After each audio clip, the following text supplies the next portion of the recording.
Teman-teman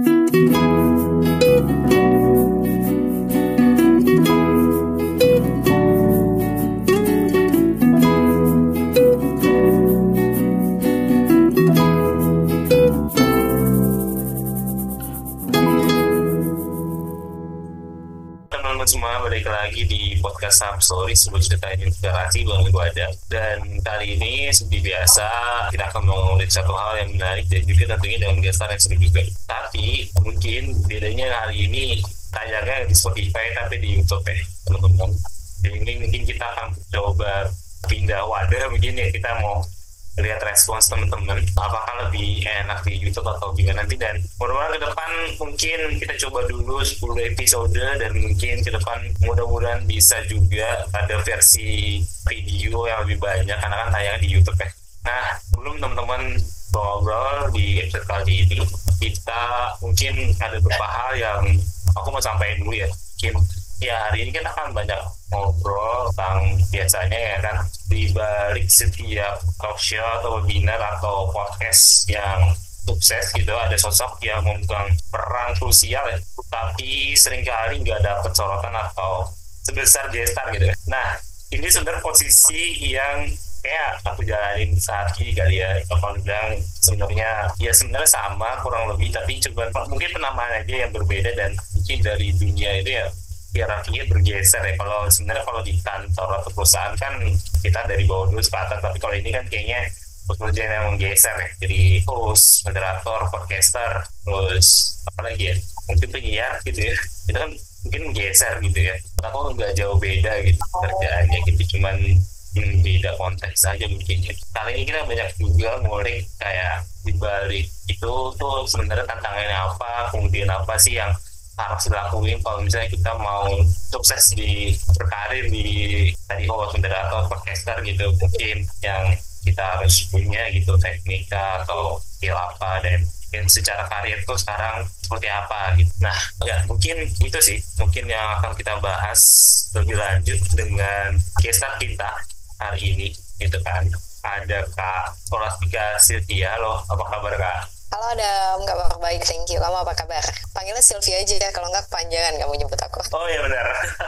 Oke, Kak Sylvia, udah aku kabar baik dan senang banget bisa kolaborasi ngobrol dengan Kak Sylvia gitu ya. Nah sekarang kakak sendiri berarti lagi sibuk apa mungkin saat ini berarti? Ya ini aku di kantor sih sebenarnya. Ini masih masih jam kantor. Ya kalau sekarang sibuknya pasti Monday to Friday masih ke kantor seperti pekerja-pekerja pada umumnya 8 to 5. Lalu di between-nya aku juga siaran untuk liputan 6 siang, kadang liputan 6 pagi, atau liputan 6 terkini, liputan 6 yang versi update, atau bantu juga di tim produksi gitu. Jadi di balik layar pun aku juga bikin naskah dan sebagainya. Wah, jadi penasaran nih kayak kalau berarti seringnya lebih di studio berarti ya jatuhnya, atau sering juga ke lapangan juga? Betul. Dulu aku ke lapangan. Jadi memulai karir jurnalis itu dari reporter lapangan. Itu tuh kayak 2013 pertama kali aku masuk liputan 6 SCTV, masuk liputan ke lapangan, tergantung penugasan ya, bisa kemana-mana, bisa yang ke KPK, bisa yang ke Polda, tapi bisa juga yang seru-seruan, misalnya liputan kuliner, destinasi, jalan-jalan, pokoknya semua udah, puji Tuhan hampir semua sudah aku coba gitu. Nah kemudian stepnya memang setelah berkarir di lapangan sebagai reporter, next menjadi news presenter yang ada di studio. Nah kemudian betul, kalau di sini itu kita selain nggak cuma siaran, nggak cuma presenting, tapi teman-teman presenter itu juga tetap ada yang bekerja di balik layar. Nah, kalau aku adalah tim produser untuk daily program liputan 6 siang. Ada yang daily program, ada yang program khusus, ada yang digital dan sebagainya, banyak macam sih intinya. Gitu. Mungkin kayak aku jadi penasaran, mulai gitu tadi reporter lapangan masuk ke studio. Tahap selanjutnya apakah jadi yang punya program sendiri atau gimana tuh secara step? Betul. Itu tuh kayak another step sih ya sebenarnya. Kalau seorang anchor, habis itu dia dipercayakan punya satu program sendiri, apalagi kalau itu tuh dengan nama dia sendiri, itu tuh kayak bisa dikatakan mimpi alias dream semua news anchor nggak sih? Mereka punya program yang mereka produseri sendiri, which is mereka ada di balik layarnya, mereka terlibat involve langsung untuk siapa aja narasumbernya, untuk gimana nanti show-nya gitu. Itu, nah untuk saat ini kalau program sendiri, kalau untuk di Liputan 6 SCTV kita tuh nggak terlalu banyak program dialog gitu, karena kan slot news kita sebenarnya bisa dikatakan sangat cukup terbatas ya, karena ini kan bukan TV news tapi TV entertain. Nah, kalau untuk program-program sendiri sekarang itu kita lebih banyak main di digital juga. Kita juga main di YouTube. Di YouTube itu di Liputan 6 kita tuh juga bikin beberapa talks. Nah, kita sebutnya talks, tapi talksnya itu banyak macam. Ada yang politik, ada yang about CEO talks, itu tentang karir, bagaimana seorang pemimpin perusahaan. Pokoknya macam-macam, banyak, dan itu masing-masing juga punya news presenter yang melekat. Nah, kayak yang tadi Adam sebutkan, kayak gitu sih. Aku jadi makin kebayang ya, oke, gitu ya, karir gitu ya. Tapi mungkin aku balik ke awal dulu kali ya, kayak apa yang membuat kakak jadi mau masuk terjun ke dunia jurnalis, terus sekarang jadi presenter. Apa sih yang motivasi terbesar, dan kayak ada role model atau gimana nih gitu yang buat kakak terjun akhirnya? Iya, kalau dulu tuh aku sesimpel, karena dulu kan hiburan kita ya, aku nggak tahu nih, Adam nih Gen Z ya, Gen Z awalan sih kan. Gen Z awal ya. Kalau aku kan milenial, ini aku anak 90-an kan, aku anak 90-an. Nah, kalau anak 90-an tuh pasti relate banget deh. Dulu tuh hiburan kita tuh pasti cuma TV gitu. Kan namanya gadget dan entertain tuh kan gak semasif sekarang gitu kan. Sekarang semua bisa diakses, handphone dan sebagainya. Kalau dulu kan kita benar-benar cuma TV. Nah, dulu tuh di TV, aku ingat banget waktu SMP gitu, aku senang banget ketika ngelihat news program, ketika ngelihat program berita. Nah, kemudian abis itu melihat news anchornya, melihat news presenternya. Kayak menurut aku gak cuma cantik atau ganteng atau enak dilihat secara fisik, tapi mereka juga punya tanda kutip isi lah ya. Mereka tuh berisi gitu. Ketika menyampaikan berita, mereka tuh paham betul dengan apa yang mereka sampaikan. Nah, itu menunjukkan kayak, wah pinter banget nih gitu. Nah, itu dari sesimpel itu aku termotivasi untuk aku pengen deh bisa jadi salah satu deh mereka kayak gitu. Itu tuh masih SMP. Namanya anak SMP dulu kan kayak ya masih nggak jelas gitu kan pengen jadi apa sih. Nah, itu pun masih berubah-ubah sampai SMA pun aku masih nggak tahu mau ngambil kuliah jurusan apa dan sebagainya. Nah, next, tapi kemudian ketika sudah memantapkan hati itu ya udah, ketika kuliah aku sebisa mungkin cari jalan kemana ya bekalku supaya aku bisa memulai karir sebagai news presenter. Nah, ternyata menjadi news presenter itu kan karirnya harus dimulai dari seorang jurnalis lapangan. Nggak bisa tiba-tiba langsung di studio dan kita program siaran sendiri itu nggak kayak gitu. Jadi mulailah aku cari jurusan yang tepat. Waktu itu aku ambilnya komunikasi jurnalistik. Aku pindah ngekos segala macem ya, pokoknya untuk bisa ada di jurusan itu, kemudian ikut radio, ikut TV, kampus, ikut pelatihan presenter, ikut lomba dan sebagainya. Pokoknya apapun yang bisa tanda kutip memperkaya. Kayak gitu. Ini nih something yang beda dari yang kayak mungkin boleh disebut media kayak aku ya, podcast gitu. Aku nggak punya basic jurnalisme, komunikasi, bukan anak komunikasi gitu kan. Dan emang kayak, dan aku pun juga nggak pernah kepikiran juga mau masuk ke industri media juga gitu. Tapi hebat loh kamu loh. Sekarang kamu jadi podcaster without any basic kan. Ya itu makanya yang ternyata memang ya kalau dibilang berarti ada jalur yang memang lewat kuliah, lewat kita harus ada step dari bawah dulu. Ada juga memang ada media yang memang kita bisa, misalnya kita buat media sendiri loh sebenarnya. Iya, betul. Setuju. Banyak jalan sih sekarang. Nah, sebenarnya tantangan terbesarnya apa kan? Selain mungkin persaingan yang mungkin banyak yang mau juga lah seperti kakak masuk di posisi ini sekarang gitu, dan sebenarnya ada lagi nggak sih tantangan lain yang kita hadapi kalau misalnya kita mau lawan jalur seperti kakak? Iya, banyak sih. Jadi kayak ibaratnya tuh kayak dari teman-teman aku yang jurnalistik atau ya I don't know apakah mereka benar-benar ingin jadi news presenter atau berkarir di TV atau enggak. Kayak ya hitungan jari lah ibaratnya yang sampai saat ini benar-benar sebagai seorang news presenter atau menekuni karir di dunia TV, dunia media, jurnalistik dan sebagainya kayak gitu. Nah, kalau my challenge, tantangan terbesarku sendiri sebenarnya itu adalah aku nih cadel gitu.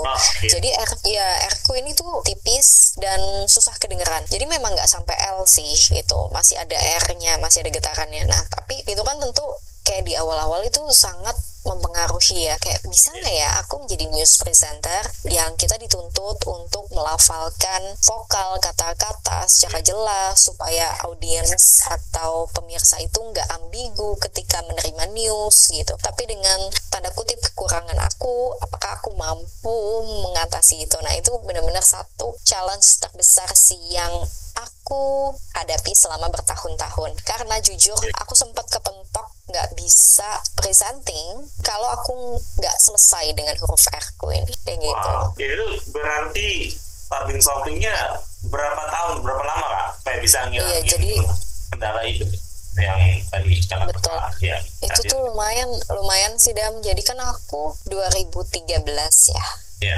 masuk di Liputan 6 itu sebagai reporter. Jadi kayak kemudian aku mulai live gitu kan.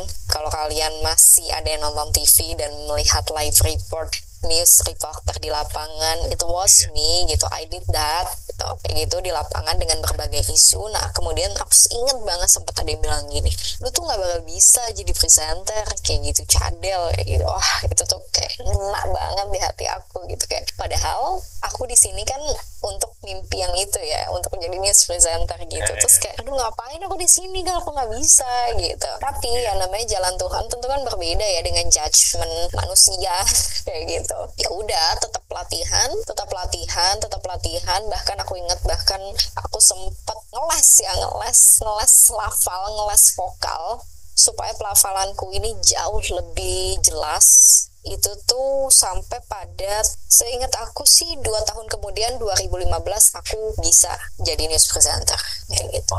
Jadi 2 tahun aku benar-benar full di lapangan, and then dengan berbagai perjuangan itu 2015 mulai naik layar lah tanda kutip. Lumayan juga ya, maksudnya perjuangannya ya pasti akan lewat itu, tapi akhirnya Kakak bisa membuktikan bahwa ya bisa gitu kan sih hal itu. Kalau aku Kak mungkin boleh sharing, kendala aku adalah aku orangnya mungkin introvert sama malu-malu gitu, beda tipis gitu ya, karena aku gak berani, aku demam panggung gitu awalnya. Yang penting gak malu-malu yang sidam. Malu-malu. Iya, dan ya itu salah satunya aku gak berani untuk bisa ya pasti banyak nervousnya gitu sama orang baru gitu. Dan ya ini mungkin kenapa alasan aku juga bertahan di industri podcast dan mengembangkan ini, karena ini salah satu wadah yang membantu aku juga untuk bisa ketemu orang baru dan mengatasi tadi itu kayak demam panggung dan nggak seberani itu kayak sekarang gitu untuk bisa ngobrol sama siapa itu kayak gak usah mikir dia akan judge kita apa gitu. Berarti sekarang udah improve banget dong ini. Iya, kamu nggak sendiri tahu. Aku pun introvert.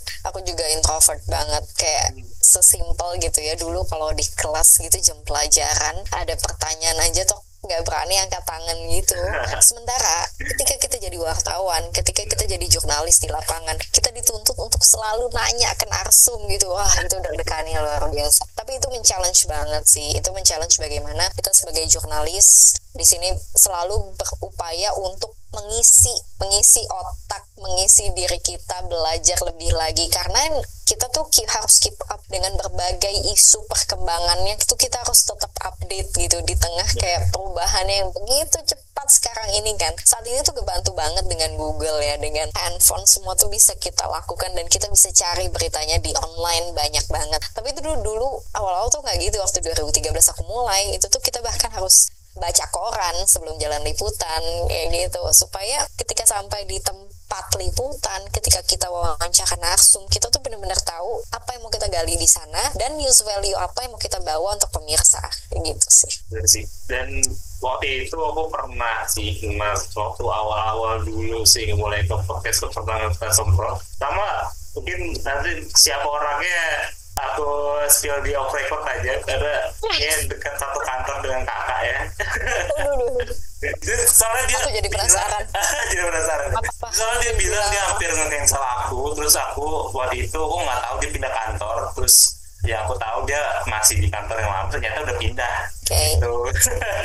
Jadi kayak ya dia kasih masukan ke aku dan aku ingat banget itu salah satu hal yang paling penting ketika kita mempersiapkan untuk wawancara orang atau ngobrol sama orang. Nah, pernah nggak Kak ngalamin juga kayak aku kayak bener-bener pengalaman yang nggak terlupakan tapi jadi pelajaran terbesar gitu untuk mempersiapkan ketemu sama orang tadi. Soalnya banyak orang mungkin tadi ya.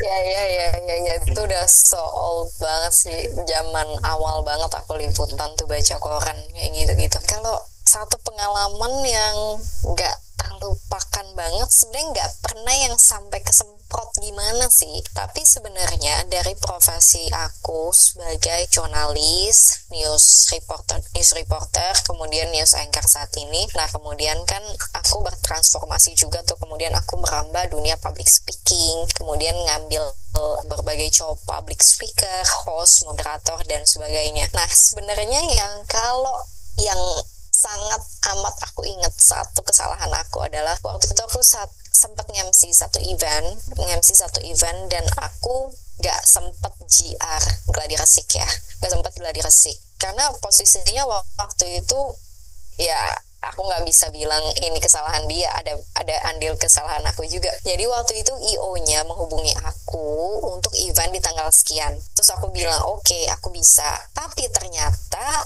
dia salah tanggal, jadi dia kasih taunya untuk minggu depan, padahal tuh harusnya untuk minggu ini. Nah sementara untuk di minggu ini tuh saat itu posisinya H-1-nya aku masih di luar kota gitu, dan aku memang baru balik malamnya, jadi aku nggak bisa gladi di H-1.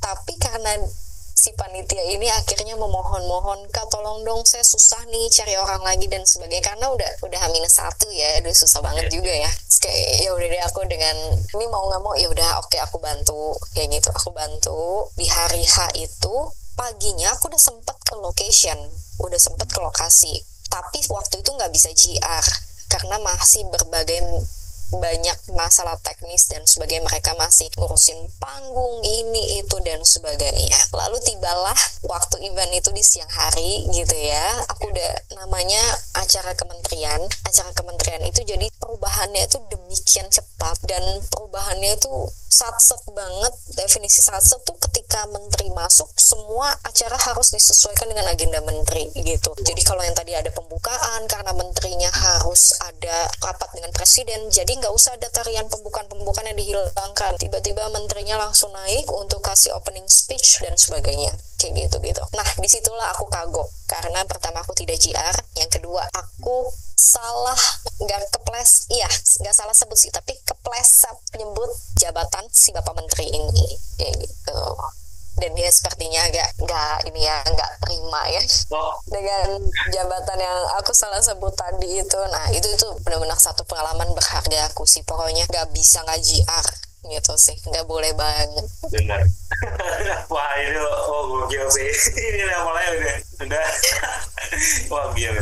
Oke gitu sih. Aduh, itulah. Iya tadi. Karena kan memang dunia public speaking kayak gini kan, kamu di podcast, aku di TV, atau kita ngambil job off air gitu kan. Itu kan perubahan itu kan kayak cepet banget gitu kan. Dan kita tuh dituntut harus beradaptasi dengan sangat cepat. Nah itu yang jadi tantangan. Nah tapi kalau kita masuk ke soal ini sih Kak, kayak aku sering banget ngadapin ini, terutama karena ini talk show gitu kan, ketemu orang yang kayaknya untuk cerita aja itu kita harus pancing gitu. Iya. Iya. Gimana sih Kak cara ngadepinnya, apalagi kadang kita kan secara coba untuk luas ya, tapi ada juga tipikal podcaster yang aku banyak memberikan kesempatan buat teman-teman juga untuk jadi podcaster di sini, dan banyak pembawaannya tuh secara lebih kaku dan lebih formal gitu, dan ya ketemu yang pendiam kan jadi agak susah. Bingung juga ya. Ya itu pun beberapa kali sih. Jadi kalau dialog dengan narsum itu ya gak semua narsum itu bisa jawab dengan jawaban yang panjang lebar sesuai dengan ekspektasi kita. Jadi itu tipenya itu bakal sangat macem-macem. Yang pertama akan ada orang yang jawabannya singkat, jelas, padat. Bener-bener kayak tiba-tiba dia sudah selesai ngomong kayak gitu. Ada narsum yang omongannya panjang lebar, kali luas, kali tinggi, tapi intinya nggak ada. Jadi dia muter panjang, tapi aku kayak, apa sih jawaban dari pertanyaanku? Kayak dia belum jawab deh, padahal dia udah ngomong sepanjang itu. Itu Gitu. politisi Ya. kan. Iya, betul banget, suka ngeles. Tapi itulah, itu sebenarnya plus minus ya, Dam ya. Jadi bagaimana kita bisa menghadapi berbagai macam tipe narsum itu adalah menurut aku sih kuncinya yang pertama kita prepare, kita persiapan dengan baik. Yang pertama soal topik dialog kita tentang apa, kita riset supaya selain yang kita punya question list pertanyaan yang udah dibuat, tapi kita juga punya backgroundnya, sehingga ketika narsum itu omongan jawabannya pendek-pendek dan question list kita udah habis, pertanyaannya udah habis, kita masih punya tuh stok bahan pembicaraan lain dari background story yang udah kita riset. Itu yang pertama. Tapi beda lagi kalau narsumnya itu sebaliknya, misalnya mereka suka ngomong panjang lebar dan sebagainya. Nah, apa sih yang mesti kita lakukan? Nah, karena kalau kita sih di TV kan ada durasi banget ya, hemat durasi. Intinya sih sebisa mungkin punya keberanian untuk meng-cut omongan dia yang gak penting, gak sesuai dengan topik dan tema, dan langsung aja tanya. Kalau perlu, kita nggak perlu tanya dengan kata tanya lagi, tapi langsung aja dengan kata yang langsung to the point. Intinya sih gitu. Karena orang yang muter-muter ini nggak bisa dihadapi dengan muter-muter. Kita harus to the point supaya dia to the point. Nah, intinya untuk menghadapi berbagai jenis narsum itu, kuncinya adalah to be a good speaker. Itu kita pertama harus menjadi a good listener. Jadi kita harus jadi dulu pendengar yang baik. Gimana narsum ini jawabannya seperti apa? Jawaban mereka yang mesti kita dengerin supaya setelah itu pertanyaannya nyambung dan dialog flow-nya pun enak kayak gitu. Memang another level sih intinya. Jadi kalau udah dialog, udah ketemu berbagai narsum itu memang yang pertama sih butuh jam terbang sih intinya. Iya. Aku setuju sih. Mungkin lebih ke sekarang kan mungkin banyak ya, mungkin lebih kelihatannya ada yang lebih kayak tapping kayak gini atau live. Tapi lebih nyaman sebagai host atau moderator itu cara tapping. Kalau jujur aku sih sebenarnya lebih senang live karena itu sangat menghemat waktu ya. Karena benar-benar kalau live sih memang persiapannya mungkin akan jauh lebih depth, terus kemudian banyaklah supaya jangan sampai terjadi kesalahan-kesalahan yang tidak kita inginkan selama live itu terjadi, karena banyak resiko gitu. Sementara kalau tapping itu positive sides-nya bisa kita ulang, bisa kita edit gitu. Tapi sebenarnya kalau tapping itu makan waktu banget sih gitu. Ketika salah kemudian harus ngulang lagi, ketika ada yang kurang ini kemudian harus mulai lagi dan sebagainya. Jadi sebenarnya menurut aku prepare well. And then kalau salah-salah dikit bener manusiawi kok, penonton juga gak se-judgment itu, mereka juga pasti paham. Tapi selama kita prepare well dan gak mengurangi esensi materi dan sebagainya, for me sih aku sih prefer live sih. Mantap sih. Kalau kamu apa? Kalau aku dulu prefernya tapping karena kan tadi kan sama panggung. Tapi sejak aku bikin, jadi podcast Samsung pernah bikin namanya Sampai, dan waktu itu kita ada bikin podcast gitu lah. Nah, dari situ aku ngerasa aku nagih banget sih. Iya, dari situ kayak aku ngerasa kayak apalagi yang bisa aku ini lagi ya, karena kayak tapping udah sering, tapi kalau live kan jarang-jarang gitu. Jadi aku ngerasa pengen penasaran di live. Dan lebih challenge juga kan, rasanya tuh pasti beda deh kalau kamu live sama tapping ya kan? Benar. Yes. Mungkin aku penasaran kan secara mood ya, kita sebagai makanya aku podcaster moderator kan kadang suka di momen dimana kita nggak selalu dapat mood yang baik gitu. Nah, gimana caranya tetap bisa maksimal? Ada tips ya Pak? Gimana caranya tetap bisa maksimal? Simple, kalau aku sih intinya be profesional sih. Jadi membedakan mana yang domestik gitu ya, mana yang urusan pekerjaan. Intinya ketika kalau udah bicara soal urusan pekerjaan itu nggak boleh nyambungin lagi sama mood. Itu tuh pokoknya pokoknya nggak sama sekali dikesampingkan dulu gitu, karena fokus atau goals utama ketika bekerja baik sebagai presenter, misalnya kalau presenter tuh goalsnya adalah supaya programnya berjalan dengan lancar gitu. Nah kemudian kalau misalnya dalam satu momen aku sebagai moderator, host atau MC, goalsnya itu adalah tujuannya supaya eventnya berjalan dengan lancar, semua pihak happy, acaranya sukses kayak gitu. Jadi ketika menurut aku sih, sekalipun kita lagi sedih, lagi bete, atau lagi ada masalah apapun, tapi kalau udah fokus sama goals yang kita punya, menurut aku sih itu bakal otomatis dikesampingkan sih, karena kita akan set up our mind, our heart, gimana caranya untuk fokus achieve our goals tadi, kayak gitu. Bener sih, mungkin ya tadi balik lagi kalau profesional ya, untuk kayak tadi sih mungkin sih terakhir kan, gak terakhir pesan buat teman-teman yang ingin masuk ke terjun di dunia host, moderator, atau mungkin dunia media gitu kan, apa sih Kak kira-kira? Sebenarnya pertama sih balik lagi tanya ke diri kamu sendiri, kayak seberapa pengen sih kamu ada di sini kayak gitu. Kak, aku cuma pengen nyoba-nyoba kayak gitu, atau kayaknya seru aja sih Kak gitu, karena jujur persaingannya ya sebanyak, dan dunia jurnalis, dunia ini tuh nggak tanda kutip dibilang mudah, mungkin mudah gitu, tapi banyak tantangan-tantangan yang nggak bisa dihadapi kalau cuma orang dengan mental coba-coba gitu. Jadi pasti akan terseleksi alam ketika ya aku cuma mau coba aja sih, itu pasti akan ada seleksi alamnya gitu. Tapi ketika kamu menentukan enggak, memang passionku di sini gitu, itu yang aku lakukan adalah aku menghidupi passionku saat ini menjadi seorang news anchor, bekerja dalam bidang public speaking dan sebagainya. Tapi aku bingung mau mulai dari mana Kak, kayak gitu. Kalau mungkin buat teman-teman yang kuliah bisa mulai dulu dengan magang di kantor-kantor media, atau sebelum magang kalau misalnya di kampus kamu radio kampus, kamu punya TV kampus, punya media kampus, apapun itu, aktif di situ dulu, itu akan bakal jadi bekal kamu. Gak harus berada atau berasal dari jurusan jurnalistik, karena apapun backgroundnya itu semua bisa menjadi public speaker. Nah, kemudian kalau udah nih kamu udah mulai coba-coba di sana di sini, next tentuin role model. Siapa role model kamu? Nah, role model kamu itu akan sangat membantu kamu. Jadi yang pertama, intinya sih gimana cara belajar public speaking dengan baik. Kamu lakukan dengan meniru aja dulu. Dengan tiru itu cara yang paling gampang. Aku pengen jadi kayak anchor yang ini nih. Ya udah, kamu tiruin aja dulu cara bacanya dia, kemudian gesturnya dan sebagainya. Dari situ kamu pelan-pelan akan mulai menemukan gimana sih stylenya versi kamu, gimana sih stylenya versi Adam, gimana sih stylenya versi dia dan sebagainya. Di situ nanti kamu akan mulai ketemu menggali, oh ternyata aku tuh kayaknya lebih asik kalau ngomongnya gini deh gitu, kayaknya aku lebih firm kalau aku menggunakan kata-kata yang seperti ini deh. Nah, balik lagi, skill public speaking,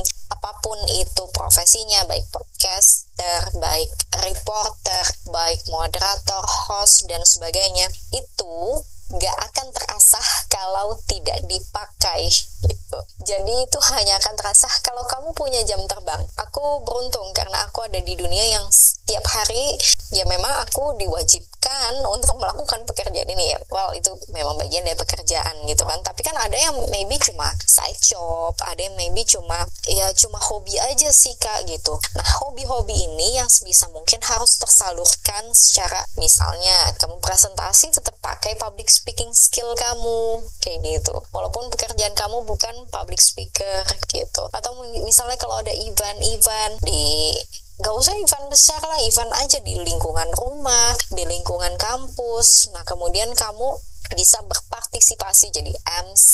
Nah, itu juga akan sangat membantu skills kamu untuk menjadi seorang public speaker.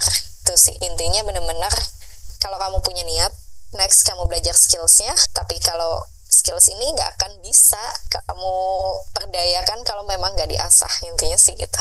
Wow, thank you banget Kak sharingnya hari ini. Aku senang banget bisa share dengan Kakak karena mungkin aku jadi banyak saya pas sebagai podcaster juga ya. Dan iya banyak banget sih yang bisa simpulin, mungkin ya banyak dari sisi tadi kita ngomongin dari sisi mulai ke awal karir itu gimana, konsepnya gimana, terus apa tantangannya, kemudian juga kita sempat ngomongin juga soal ya persiapan ya sebagai mungkin misalnya pewawancara juga gitu. Dan sebenarnya ada cerita apa sih yang pernah kita alami yang mungkin jadi mungkin nggak kelupaan tapi jadi pembelajaran terbesar buat kita ya. Betul. Wawancara Ya intinya sih semoga apa yang aku sharing bisa apa ya jadi ilmu, pokoknya jadi sesuatu lah khususnya buat teman-teman semua yang pengen jadi public speaker. Amin. Thank you so much Kak udah mau sharing sekali lagi sama aku. Dan mungkin karena keterbatasan waktu dari Kakak, boleh Kak share sosial medianya, mungkin teman-teman mau reach Kakak atau juga ada project atau apapun yang Kakak mau share. Thank you banget udah dengerin podcast aku dan Adam di Some Story. Semoga menginspirasi, bisa reach out aku lewat DM, atau nanti kalau kamu yang udah nonton jangan lupa kasih tahu kita apa sih insight yang kamu dapat dari podcast kali ini. Mention aku di Instagram @skolasvia. Thank you. Guys. Jangan lupa nonton Liputan 6. Siap, jangan lupa itu juga penting. Kalau buat teman-teman mau nonton Kakak Sylvia di Liputan juga gitu ya. Teman-teman juga yang ingin bersama dengan podcast Some Story atau ada ide konten untuk podcast Some Story selanjutnya, bisa share kita atau Instagram di @podcast_Some Story, dan juga bisa email di podcast_gmail.com. Dan thank you semuanya teman-teman yang sudah mendengarkan Samtalk podcast Some Story episode ketiga bersama Kak Sylvia, and see you on the next episode. Dadah. See you, bye bye, thank you.